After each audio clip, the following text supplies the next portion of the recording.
Hello everyone, welcome to our first week of our series, When God Seems Silent. I don't know about you, but I'm very excited about this series, especially with what's going on in our country, in the entire world. Of course, a lot of people would feel like God is silent because we've been praying. Some of you have been praying already in the Lord. Would you please have a cure for this virus, have a vaccine already, but it seems like God is not answering it. Or maybe for some of you, you have a loved one or a friend who is sick and God didn't answer, or up until today, He's very silent about it. That's why some people connected to that phrase, when God seems silent, their question is, where are you, Lord? Nasaan ka? Right? And don't you care about us?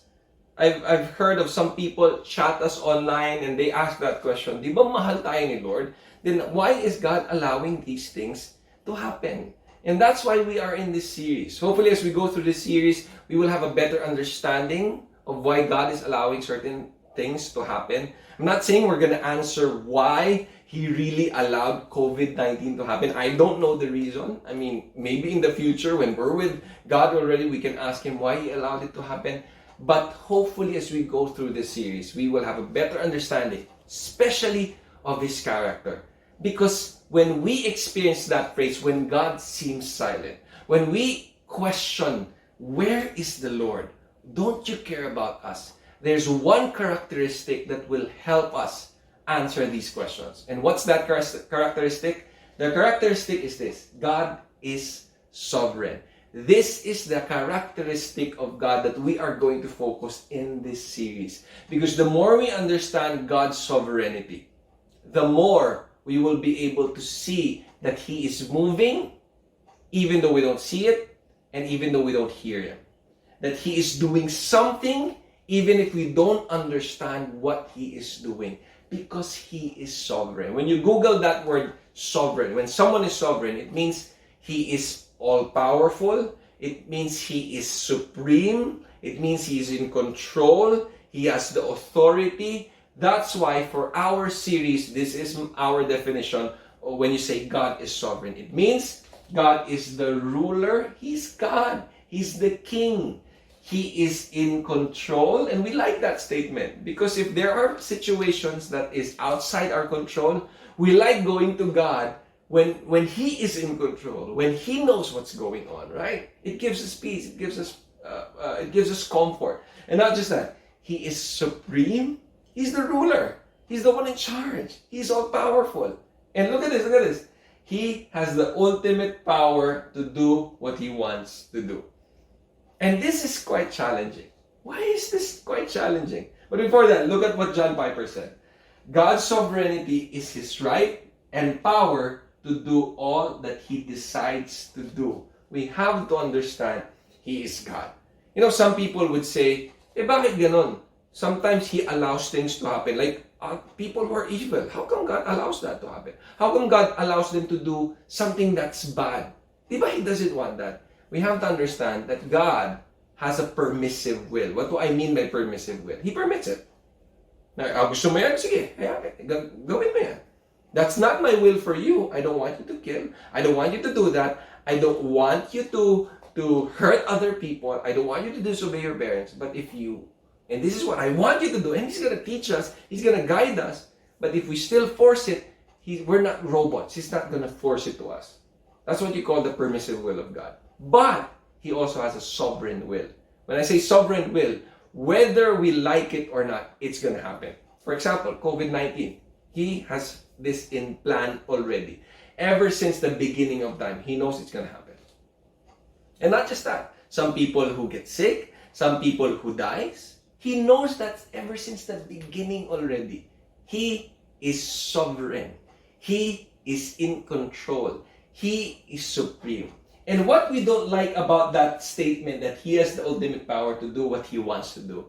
You know why we don't like that statement? Because look at our problem. Our problem is this. If God's sovereignty leads to blessings that we can see or feel, for example, let's say someone is sick in your family and then God healed that person, or you are in debt and then God provided a miracle. Now you have finances, now you have funds, now you have money to pay off all of those things. Or God suddenly just blessed you in school. You became so successful in school. We like that. Right? In an impossible situation, we cry out to God, Lord, you're sovereign. You're in control. I'm in a situation that is outside my control. Would you please help me? Then boom, God helped you. And then you're blessed. Of course we like it. But we don't like the next part. What if God's sovereignty? But if God's sovereignty leads to pain, to death, to sickness, or any discomfort, especially when we feel like, wait a minute, obedient naman ako. Especially when we feel like we've been obedient. Then we challenge, we question it. Then we go to that statement, when God seems silent. Then we ask the question, Lord, what are you doing? Lord, nasan kayo? I thought you care for me. You promised these good things to me. Why then are you allowing these bad things? Or we compare ourselves with other people. Bakit siya ganon, Lord? Bakit ako hindi? Bakit siya nabuhay yung loved one niya na may sakit? Bakit niya sa akin hindi? And I know some of you have questions like that. And that's why we need to understand that He's sovereign. We need to understand that He's in control. Why did He allow it to happen? I don't really know. I can't answer that. But hopefully as we go through this series, we'll have a clear understanding of His character. Look at some people in the Bible. Some people in history. Good people that also experience discomfort. For example, Job. He experienced death in the family and he got really sick. I mean, if you look at his description before he got sick, before he experienced death, his kids all died. And not just that, he lost a lot of properties, a lot of things that he owned. He lost those things in just one blow. Before he experienced that, if you see his description, he was a righteous man. He was following the Lord. He's not perfect, but he was righteous. He was a good role model, a good citizen. He followed the rules. He was a good person. But how come God allowed him to experience death in the family? How come He allowed him to get really sick? He didn't die, but he wanted to die already. He didn't die with that sickness that he had in the book of Job, but he wanted to die. Not just that. The Israelites, after they left Egypt, had to pass through the desert. Now, they were not yet that disobedient during this time because they've seen the miracle, they've seen the parting of the Red Sea. Of course, they wanted to follow God. You know that there was a shorter route from where they were to the promised land. But God allowed them to go around. Because if they go through the shorter route, they had to fight people, kingdoms. And then God said, if this will happen, they might go back. So God allowed them to go through the desert to test them. Imagine, desert is it's discomfort. There's discomfort there.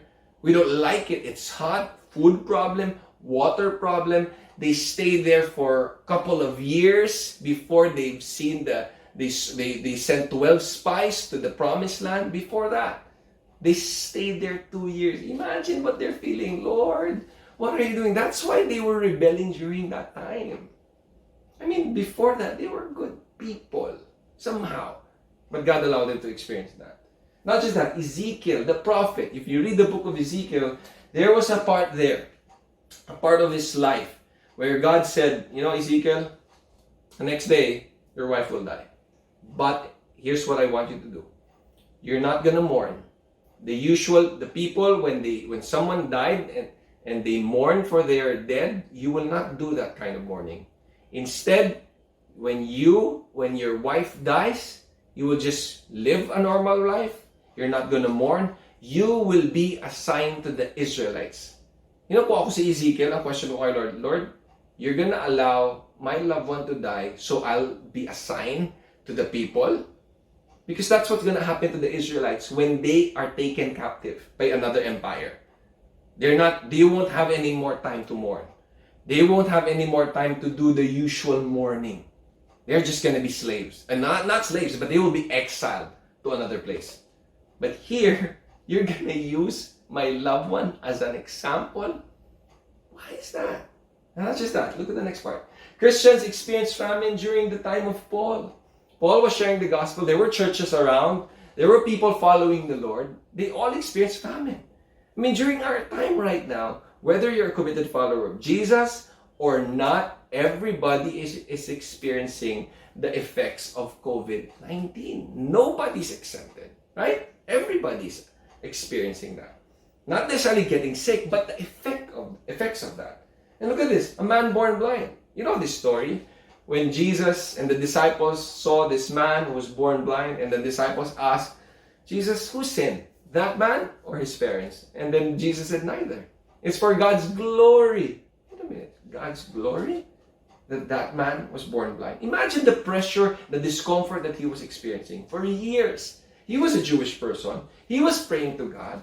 I mean, I believe he's not a bad person per se. I mean, he might be a prayerful individual. That's why he was praying. He was asking Yahweh to heal him. But for years, God was not answering.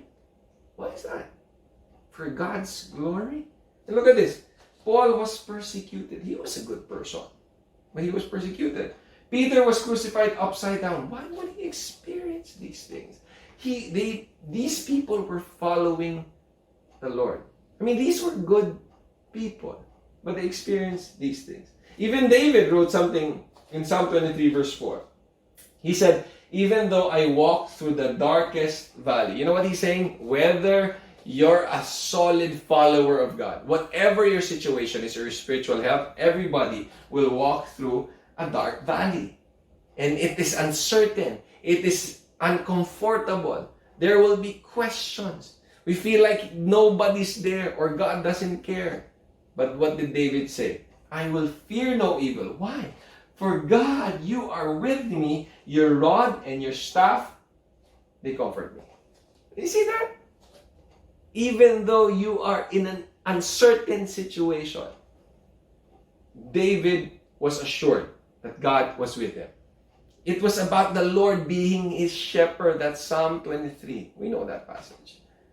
So why do you think, does God allow certain difficulties? If he's sovereign, he's in control, then why allow these things to happen?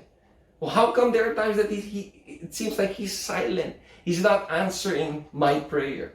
So what's the possible purposes of God? Now, here are some possible purposes of God, and you can see that in the scripture. For example, for God's glory. Another passage about that is in John 11:4, the resurrection of Lazarus. Right? When he's dead, before he died, God said to the disciples, it's for God's glory. He's not going to die, but it's for God's glory. Well, physically he died, but God raised him from the dead. So that's one possible purpose of God. Another one is to know God more. That's what happened to Job, right? He was questioning, why is this happening? Blah, blah, blah. And then at the end, he realized that he thought he knew God, but he realized na hindi pala niya ganun kakilala si Lord. And now he has seen the Lord, experienced the Lord, and he covered himself with ashes. He humbled himself. And that's why number 3, another possible purpose of God is to humble us. That's in Deuteronomy. He will allow us to go through testing, difficulties to humble us, to make us realize that, wait a minute, I'm not God, He is. Do you see that? I'm not God, He is. I'm not the one in control, He is, to humble us. Another possibility is also punishment. Because we sin. That's in Deuteronomy. If we don't follow God, if we don't obey His word, if we don't trust Him, if we don't let go of certain things, syempre masasaktan tayo. Syempre there are consequences. That's one of the reasons why He allows certain things that are not comfortable. Of course, when it's not comfortable, again, babalik tayo sa statement na, bakit ang silent mo, Lord? Kasi gusto natin ma-answer kagad ni Lord yung mga prayers natin. Gusto natin may comfortable situation kagad. Gusto natin masagot na. Gusto natin ma-solve na. But sometimes, hindi ganun eh. Or a lot of times, hindi ganun. Another possible purpose of God is to test us. Genesis chapter 22. Abraham was waiting for a son. And then when he had a son already, in verse 1 of Genesis 22, I'm going to test you. You offer your son, Isaac. Huh? Why? Why would he do that?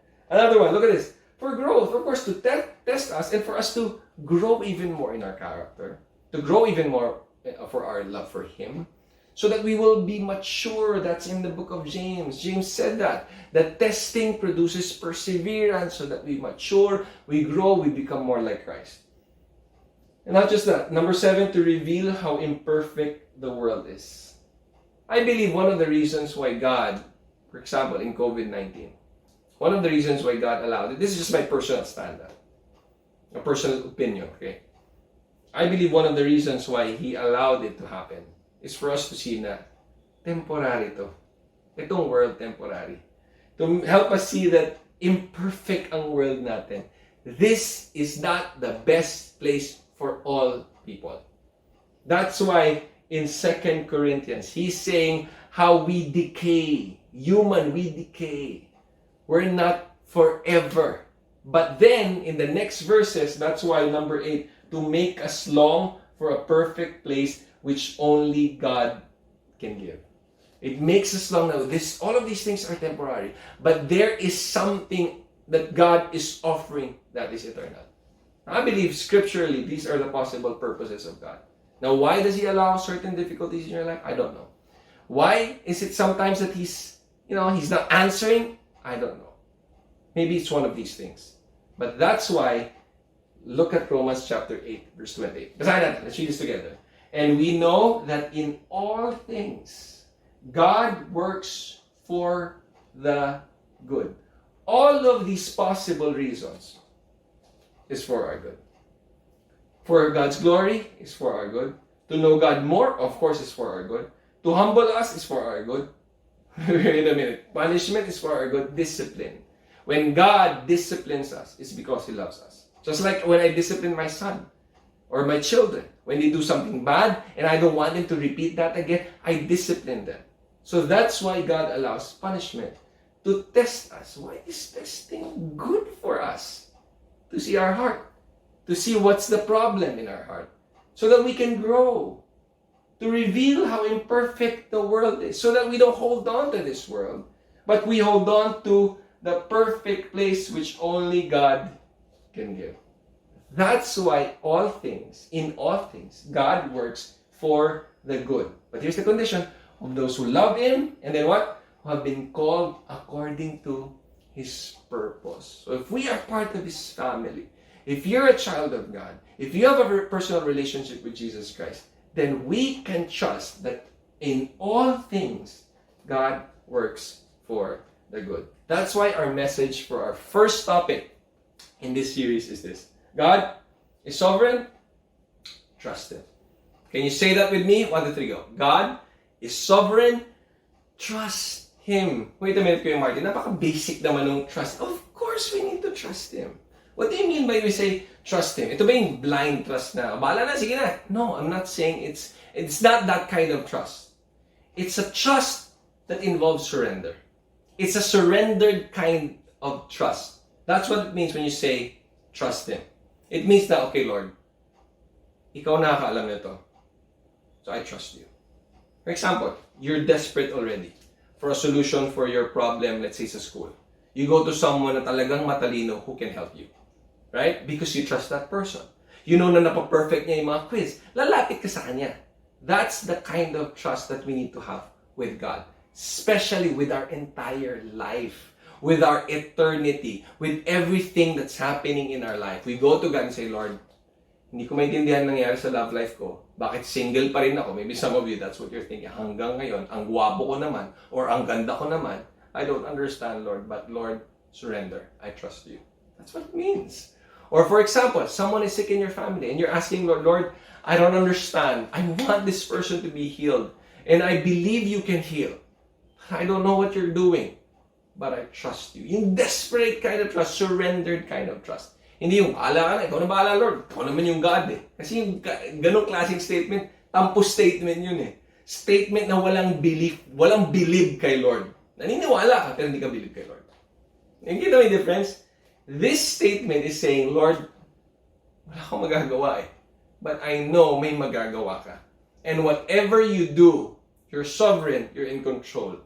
So Lord, please, I trust You. So what's our message? God is sovereign. Trust Him. Look at this statement. Whatever God brings into my life, whether good or bad, I trust that it will always be for my good based on His standards. Ito kasi yung medyo challenging sa atin, guys. sometimes yung good for us is based on my standard. I remember someone commenting sa Facebook when they saw the video, yung ramen. I know some of you have seen that already, yung ramen, yung instant noodles. And someone said, bakit ano ba masama sa instant noodles? Basta masaya ako. A lot of people are like that. Basta masaya ako. At least na-try ko. At least na-experience ko. Yun ang problema. It's based on our standards. Of course, sasaya ka naman with instant noodle, with what you want to do in your life. Of course, merong joy doon. May happiness doon. Pero ipagpapalit mo ba yung ultimate happiness that God is offering sa temporary happiness? Yun yung point. Kasi yung in-offer ni God, ultimate happiness. Yung in-offer ni God, pang matagalan. That's what I was saying in that video. Yung in-offer ni God, yung perfect na para sa'yo and sa akin. Because He's sovereign. He's good. He loves us. But ang problem natin, we trust more our standards, what we want, than what God wants. What's our message? God is sovereign. Trust Him. And when you say you trust Him, i-qualify natin to Explain natin to maigi. When we say we trust Him, it means obedience. Because genuine trust leads to obedience. If you trust someone, for example, let's say may sakit ka, may ubo ka, or may lagnat ka, or whatever na feel mo, and then di mo maintindihan what's happening in your body, you go to the doctor, right? I remember before, last year, I was sick. I didn't understand what's happening in my stomach. I didn't understand what's happening, yung gassy feeling here, and then parang nangihina ako. So we went to a doctor who is an expert on that. And sabi nung isa naming doctor, eto yung isa sa pinakamagaling in the Philippines or in that hospital. So when we went to him, kung ano yung sabihin niya, I tell you, naniwala ako kagad. Paano kung niloloko niya pala ako? Right? Pwede, di ba? Kasi human being yun But yung mindset ko, hindi. Magaling to I trust this doctor. So ano yung sabihin niya? Ito kainin mo. Ito inumin mo. Gagawin ko. Naintindihan ko ba yung gamot? No, I don't understand. Naintindihan ko ba yung composition nung medicine na yon? Or yung mga pinapagawa niya, how it affects my body? He explained it a little bit, but I don't completely understand it. What's my point? I trust that person. And since I trusted that person, I bought the medicine, I did what he wanted me to do. Ganon yung klaseng trust when we say we trust God. It means that, okay, Lord, I trust you, and when you say this, okay, I'm gonna obey you. It leads to obedience. That's why our message, God is sovereign, trust Him. Now we're gonna look at a story. Because in this series, When God Seems Silent, we're gonna look at a story, actually a book in the Bible. And that book is the book of Esther. We're gonna look at this book because this is one of the two books in the Bible that you won't see the name of God, but you will see His hand everywhere. You won't see the name of God. You won't see the word God there in that book, in the book of Esther. One of the two books in the Bible na wala ka makikita na name ni God. But in the entire story in that book, you will see His hand. So what happened in the life of Esther? Before we see that, let's look at Jeremiah 29:11. Para maintindihan natin, here's what happened, okay? Here's the background. So God said, you're going to be in exile. That's what Jeremiah 29, the chapter 29 is all about. God was telling them, you're going to be in exile. Because you disobeyed me, Israelites. Because you did all of these things. Because you worship another God and you followed other gods. You're going to be in exile.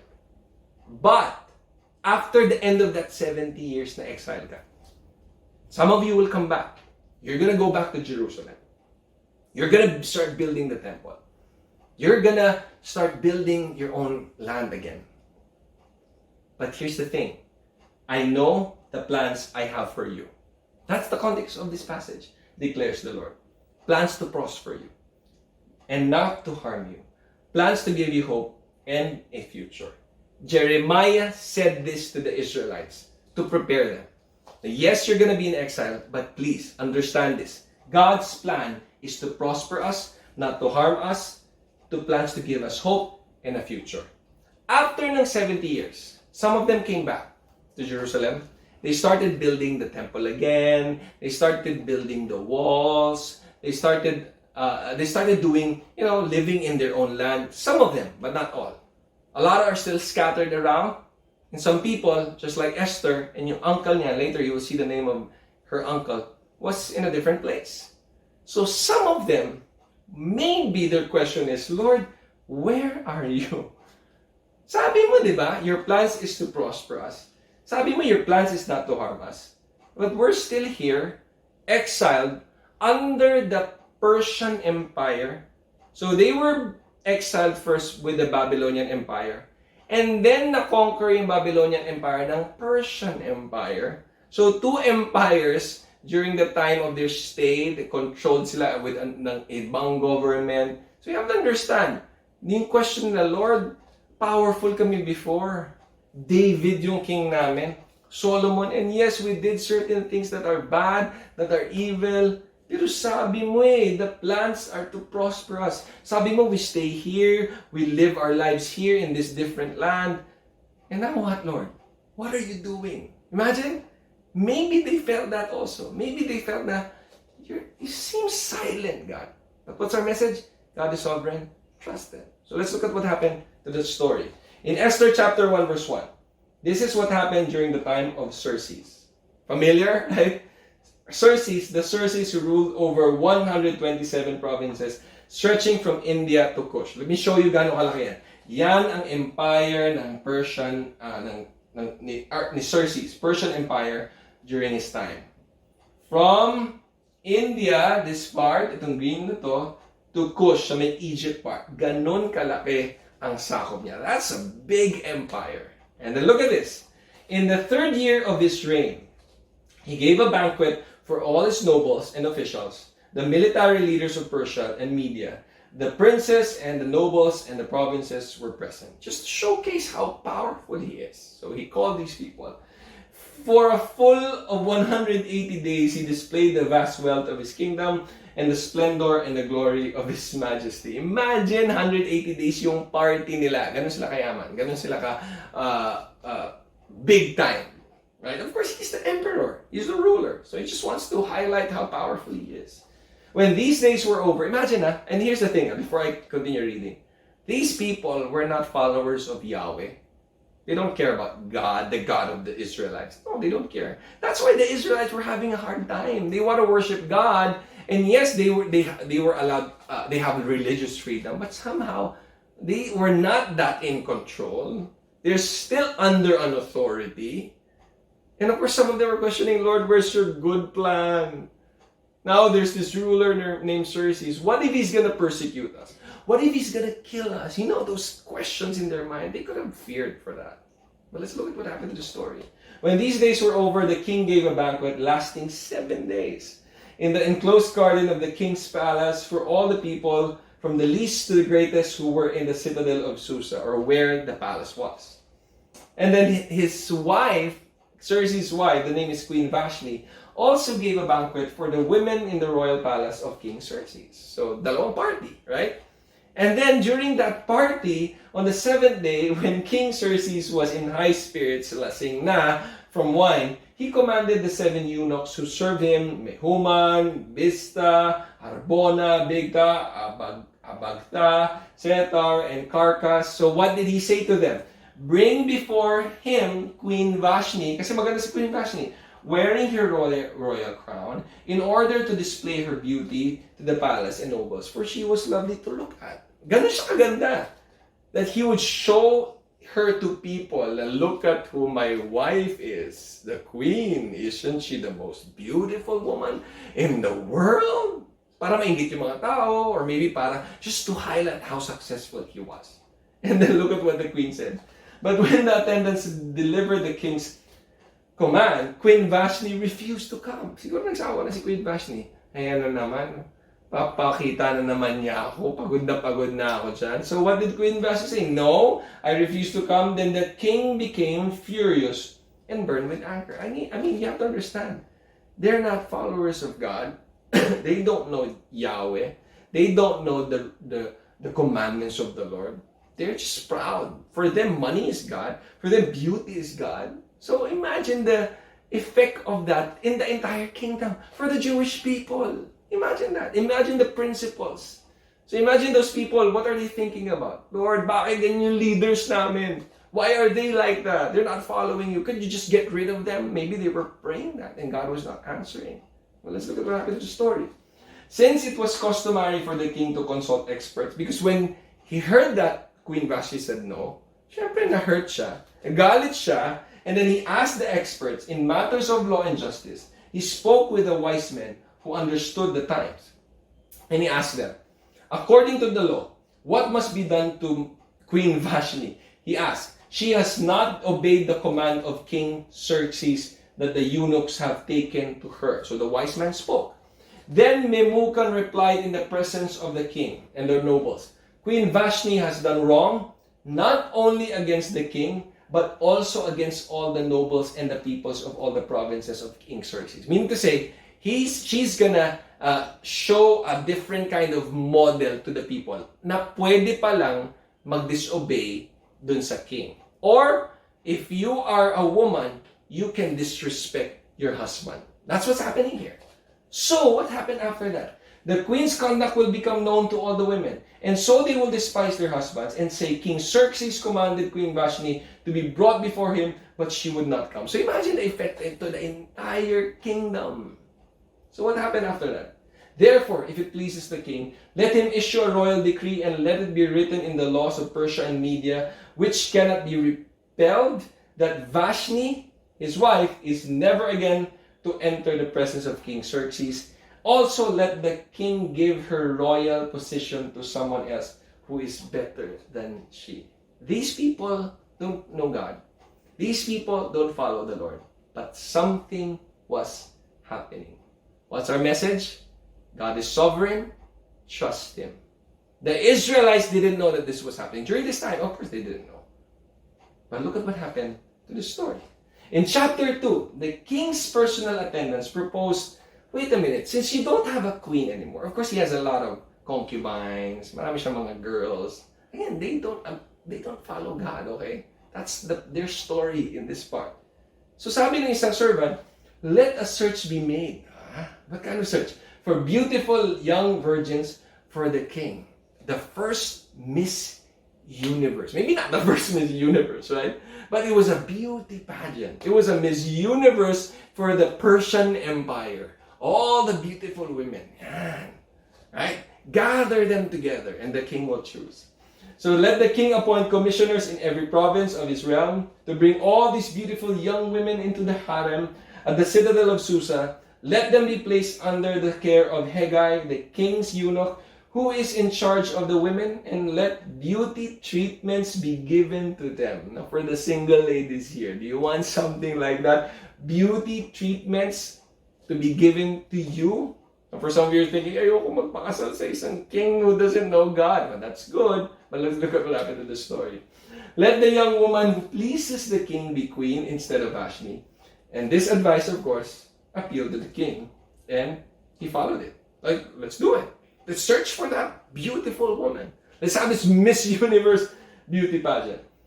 Now here's a story of our key characters. There was in the citadel of Susa a Jew of the tribe of Benjamin named Mordecai. So take note of that name, because in this series we'll hear more about this guy.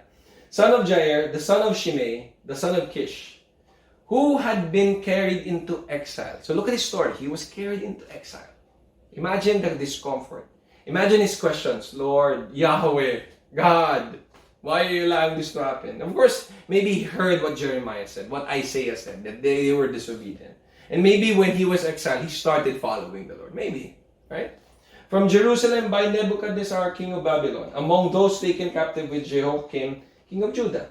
Then Mordecai had a cousin named Hadassah, whom he had brought up because she had neither father nor mother. Well, we don't know what happened. Maybe they died during when they were conquered. Maybe they died. We don't know. Maybe they got sick. But the point is, Mordecai took care of this girl. This young woman, who was also known as, there's our character, Esther, had a lovely figure and was beautiful. So if your name is Esther, wow, you already have a powerful verse to support your beauty. Right? Pwede mo sabihin, I'm Esther. I'm in the Bible. Had a lovely figure and was beautiful. But anyway, let's go back to the story. Mordecai had taken her as his own daughter when her father and mother died. So when father and mother died, we don't know what really happened. And then she was in exile. Imagine, namatay ni parents, And then she was in exile. What was she feeling?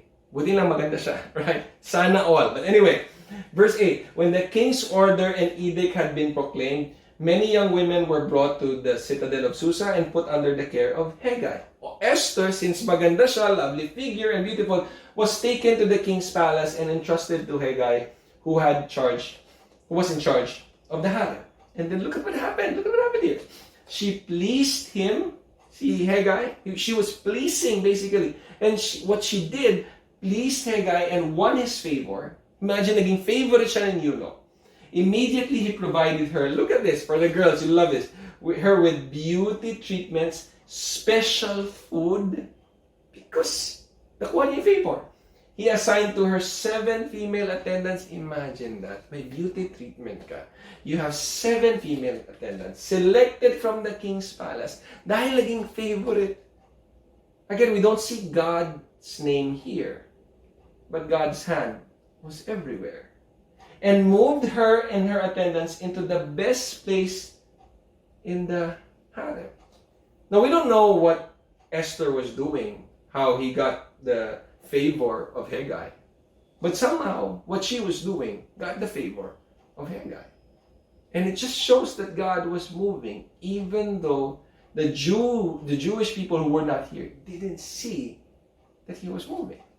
Right? They didn't know that this was happening. Not until this was written. Before a young woman's turn came to go into to King Xerxes, ito yung beauty treatment sa kanila, she had to complete 12 months of beauty treatments prescribed for the women. 6 months with oil of myrrh and 6 months with perfumes and cosmetics. Some say na ganyan ka daw maligo. No, seriously. You will bathe with perfumes, with cosmetics, oil of myrrh. Maybe ang magiging pawis mo talaga dito sobrang bango. I don't know, right? That's really what they were doing. So sobrang tagal mo with this beauty treatment. Baka hindi ka na kailangan maligo for a month. And then ang bango mo pa rin. Okay? But that's what she had to go through. Imagine. And she was very comfortable during this time. Right? And then in the evening, she would go there, meaning to say she would go to the king, and in the morning return to another part of the harem to the care of Shashgaz, the king's eunuch, who was in charge of the concubines. She would not return to the king unless he was pleased with her and summoned her by name. So there's a rule. If you're one of the concubines, you cannot go to the king anytime unless tinawag ka ng king. And it's a death sentence if you go to the king and then hindi kanya tinawag, it's your head. So that was the rule during that time. So, what happened in verse 15? When the turn came for Esther, the young woman Mordecai had adopted, the daughter of his uncle Abihail, to go to the king, she asked for nothing other than what Hegai, the king's eunuch who was in charge of the harem. In other words, may binigay na pointer si Hegai. Oh, Esther ha, this is what you're gonna do. Ganito si king. This is what he likes. This is what he loves. Ito yung mga hobbies niya. Nagdodota yan. Of course, walang Dota na. But anyway, these are his hobbies. These are the things that he likes. This is his favorite food. So ito lang yung mga sabihin mo. And that's what she did. She just followed that. And Esther, let's look at this, won the favor of everyone who saw her. Everyone was there. Before the king, everyone was there. Wow, ang bait nito. Ang ganda nito. Madaling pakisamahan. Okay, itong girl na to. And not just everyone was there. Because the king was attracted to Esther more than to any of the other women. And she won the favor and approved more than any of the other virgins. So, he set a royal crown on her head and made her queen instead of Vashti. It was something impossible. It was something that was beyond her imagination, nor Mordecai's imagination. But the second, if not the second, most powerful, one of the most powerful people in that kingdom was a Jewish person. They didn't know she was a Jewish person. But she was a Jewish person. God placed her there. For what purpose? And we're going to see that as we continue the series. But why am I showing this story, this part of the story? What's our message again? God is sovereign. Trust Him. Nobody knew that this was happening. Nobody knew, the Jewish people, before, they didn't know that King Xerxes was frustrated by King Vashti, or by Queen Vashti, that she got angry, and that he got angry because of the queen. Nobody knew about that before. But then when they made the news that he's gonna have a beauty pageant, that's all they heard. Okay, there's a beauty pageant, so what? Imagine, it's not something that highlights na, oh, ito, may opportunity to. They didn't know. Mordecai didn't know that his daughter, the adopted daughter, is gonna win. He didn't know about that. But he did it. Okay, sige, sali ka. Sabi nila, kailangan ko sumali doon. And maybe Esther didn't know na she's gonna win. She didn't know that she's gonna, please the people, especially the king. Again, God has a plan why all of these things happen. He cared for the Israelites, and he allowed one of the top positions in that biggest empire during that time to be a Jewish person. God is sovereign. We are to trust him. What's the lesson? Why? Why should I trust him? Based on this story, why should we trust God? Let me give you 3 reasons. Number 1, he is moving even when I don't see it. You know that song, right?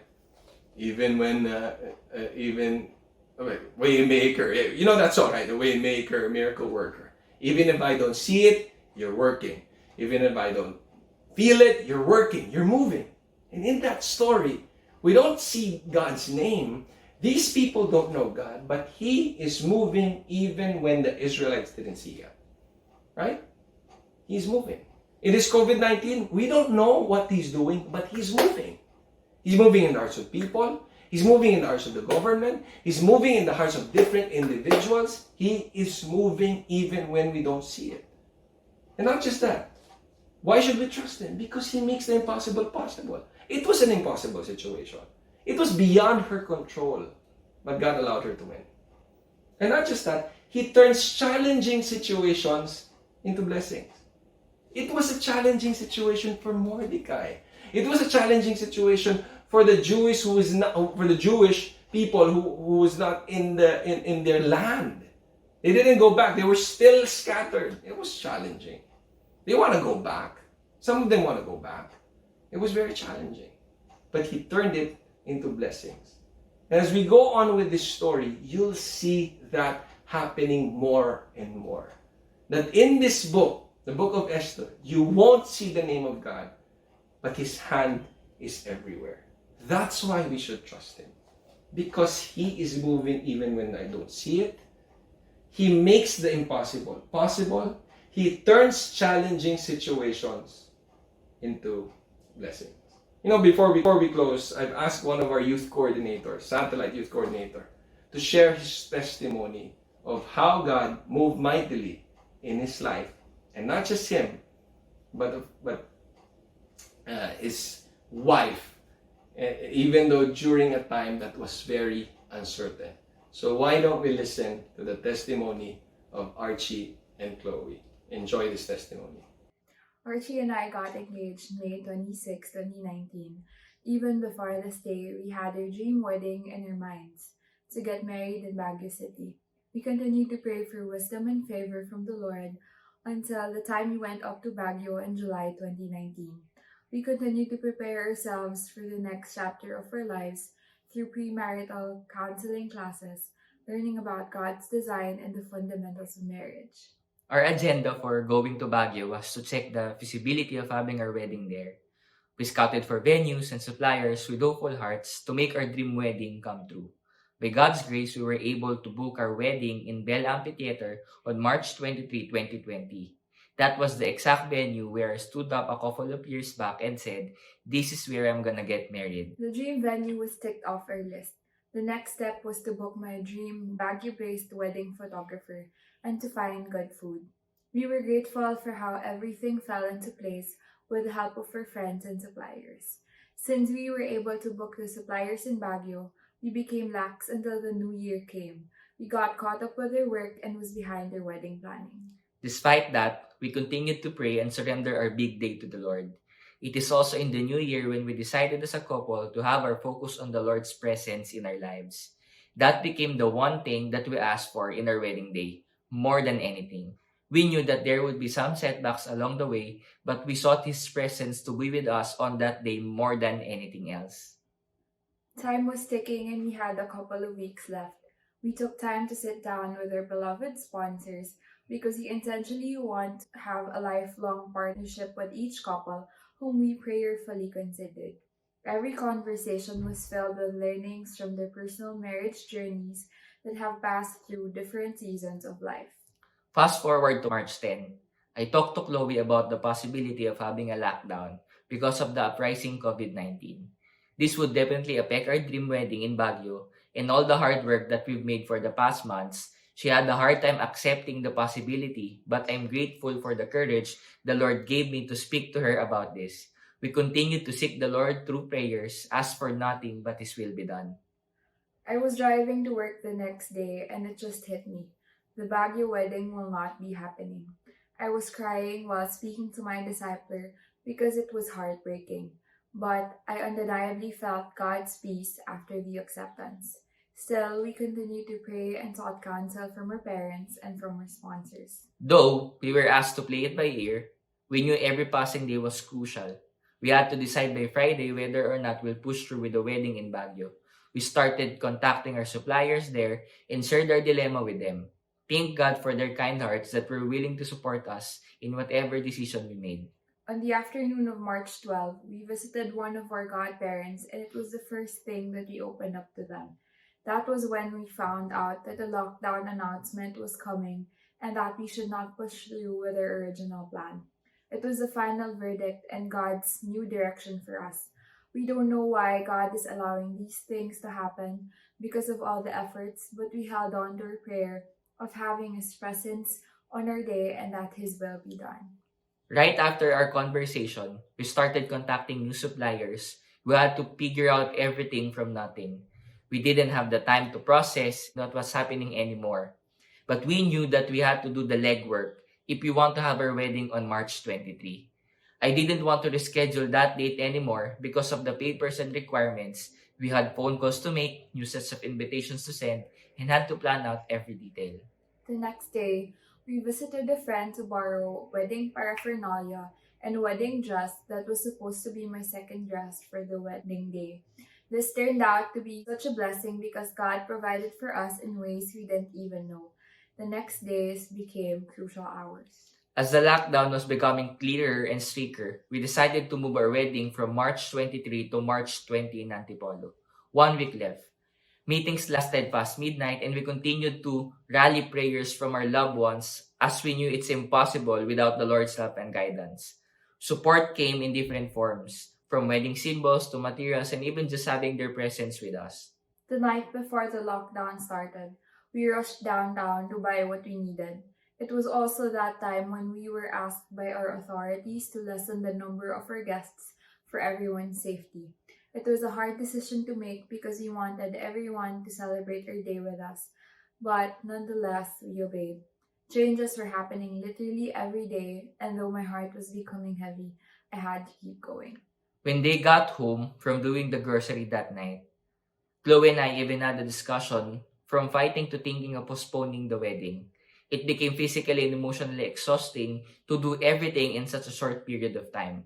It was probably the climax of everything, but it's only God's grace that we were able to survive that day. It was March 15. The skies were becoming clearer as we had 5 days left before the wedding. But come lunchtime, Archie suggested that we move our wedding earlier because of the social distancing rules. We called up our parents to ask their take on it, and they said yes. We also prayed about the decision, and God gave us peace to continue the wedding on March 17. Our 5 days became 2 days. The day became extremely long as we had to update our guests and we had to finalize everything, from the market to different houses to our venue and around again.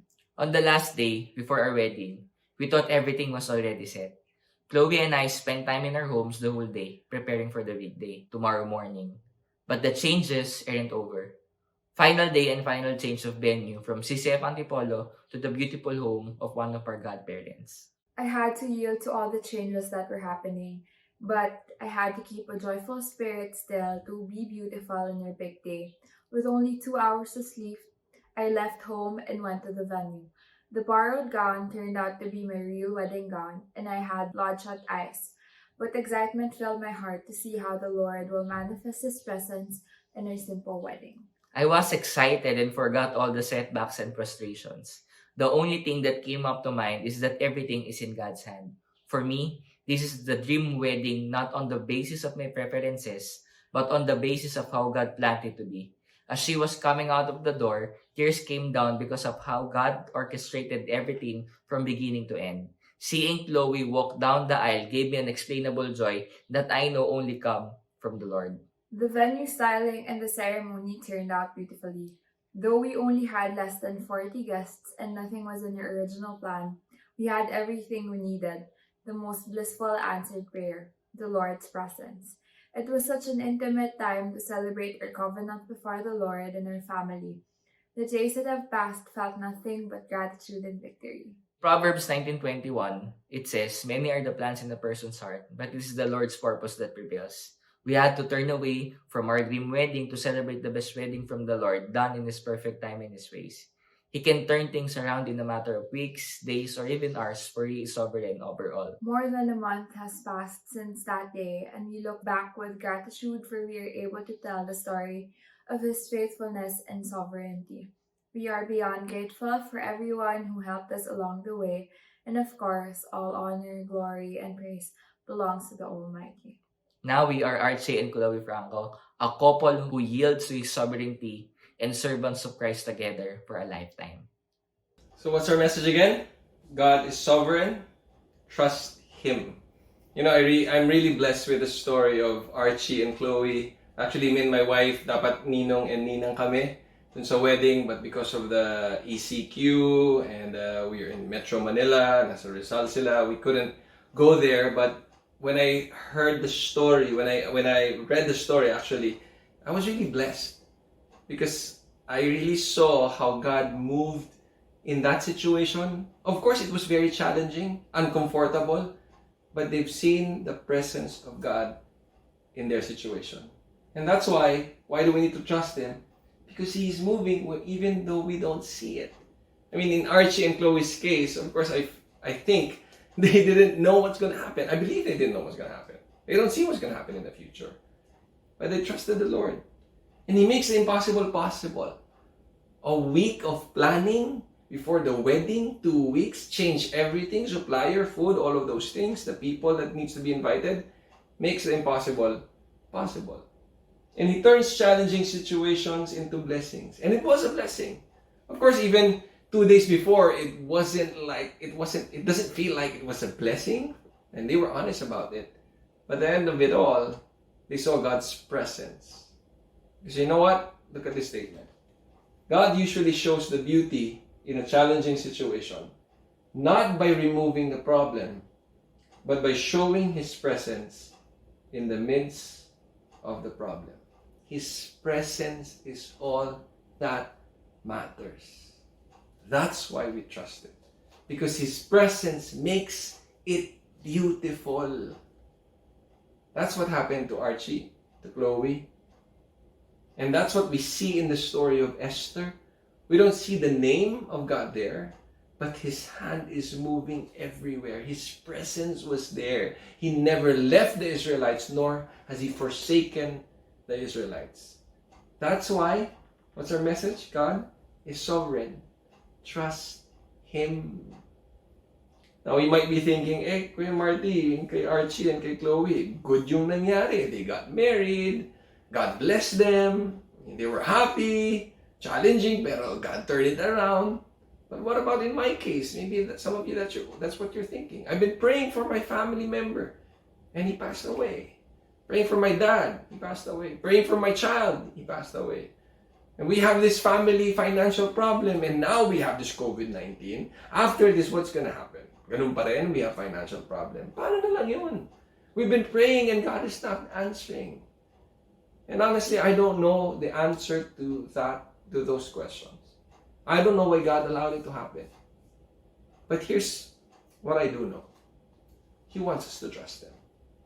Ganun lang ba kadali yun? Like what I said earlier. He wants us to trust it in a surrendered kind of way. What do I mean by surrendered kind of way? In a way that says, Lord, okay, I don't know why I lost this loved one. I don't know why I'm in this financial problem. I don't know why all of these things are happening. It could be for His glory. That's why He allowed it to happen. It could be He's testing us. It could be to develop His character. No matter what. What I do know is that you said, all things work together for the good. God works in all things. God works for the good. That's what I know. And how I respond in this situation should be trust. Wrestle it with God. And experience God's presence in the midst of this stressful, difficult situation. That's my advice. That's my prayer for you. If you're that person questioning what's going on, not understanding why it's happening, or because it's very difficult and it seems like it's not good, the result was not good based on your standards, then my suggestion is wrestle it with the Lord. Go to Him. Surrender to Him. Surrender all of your hurts. Surrender all of the pain. Just let Him embrace you and see that in all things, God works for the good. I don't know how good it will be a year from now or the result of the challenging situation. I don't know how God will show His goodness, but His presence is more than enough. That's why our message, God is sovereign. Trust Him. Can I pray for you? Let's pray. Father God, thank you so much for speaking to all of us. Thank you because this is your word. And thank you because we can see in the story, in the Bible stories, in history, that even people who were committed to you experience things that are uncomfortable. And maybe they did question you, Lord God. But in the end, all things indeed work together for our good, Lord, for the good of those who love you and are called according to your purpose. And please allow us to understand that even more, especially during this COVID-19 season. Allow us to see that you're sovereign.